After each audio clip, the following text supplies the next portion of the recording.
The senior asked them to put on mouse costumes, but Sunhei and Ichika refused, which made the senior very upset. Unexpectedly, the ground suddenly cracked open in the next second, and a giant fortune cat rose up. While the students were observing the fortune cat, it suddenly stretched its neck and swallowed a student whole. This caused the students to flee in panic, but the cat did not stop attacking and soon devoured a few more. Just then, a bell rolled over, and it turned out they had to throw the bell into a basket to end the game. They quickly noticed the basket on the cat's neck, but with only 9 minutes and 30 seconds left, it seemed impossible to complete.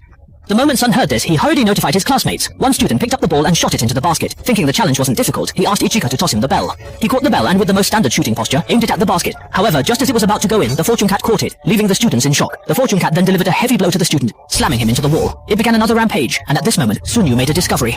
The fortune cat targeted people wearing mouse costumes. Upon realizing this, the students hastily took off their costumes. Once they'd removed them all, the fortune cat indeed stopped attacking. The group rushed to confront the senior, blaming him for making them wear the outfits in the first place. While they were arguing, the fortune cat suddenly swallowed another student, stunning everyone. One student, who was about to scold Sun, was next to be devoured. It was then that Sun realized, without any mice left, the fortune cat could only eat humans. The students fled in terror, but Ichika was suddenly pinned down by the fortune cat. At that moment, the bell rolled in front of Ichika, and they had only 3 minutes left. Just as Ichika picked up the bell, the fortune cat stared straight at her, ready to pounce. Sun hurriedly put on a mouse costume. The moment he did, the fortune cat charged at him, and Sun executed a desperate roll to evade. He told his classmates he'd distract the fortune cat while they made the shot, but none dared to step forward. The fortune cat swatted Sun to the ground with its tail. Just then, Sun heard the cat complain about an itch on its back. The moment he took off the mouse costume, the cat's words turned into meows, making Sun realize what it wanted. He quickly ran to the cat's back and started scratching it, which made the fortune cat feel immense relief. It kept urging Sun not to stop, leaving him no choice but to call his classmates for help. Seeing this, Ichika rushed over, and soon the students started petting the cat in their own ways. Feeling increasingly pleased, the fortune cat eventually fell sound asleep. Seeing this, Sun took the opportunity to act swiftly. He wanted to grab the bell to stop the madness, but the senior interrupted him, fearing that apart from the shooter, others might perish. He carefully moved past the basketball, stirring anger in a nearby classmate. Soon, chaos unfolded as students fought over it. Ichika tried to intervene, but she was rebuked. Amid escalating disputes, to everyone's astonishment, the fortune cat suddenly woke up, clapping its hand and splitting the students apart. The senior was horrified. As confusion spread, Shun spotted a basketball on the floor, quickly rushing with Ichika into the equipment room. Later, when they returned,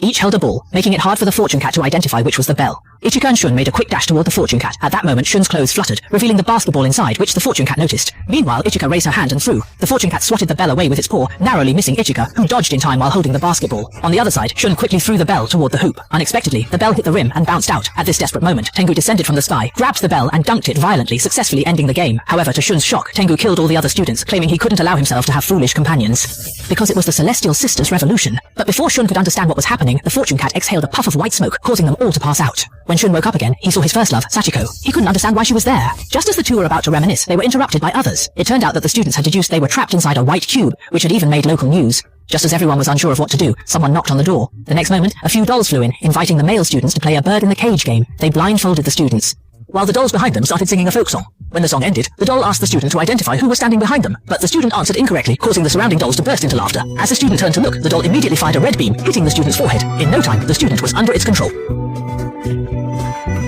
The dolls started commanding the student to kneel and bow repeatedly, eventually driving them to death from sheer exhaustion. Then their attention shifted to a female student. She tried to reject participation, but the dolls threatened her with death if she refused. Reluctantly, she joined the horrifying game. When the rhyme stopped, she hesitated in silence, unable to answer in time. A nearby doll declared her timer expired, prompting her to flee frantically. However, the dolls swiftly blocked her escape. Seconds later, lasers pierced through her in an instant, leaving her lifeless body to collapse on the floor.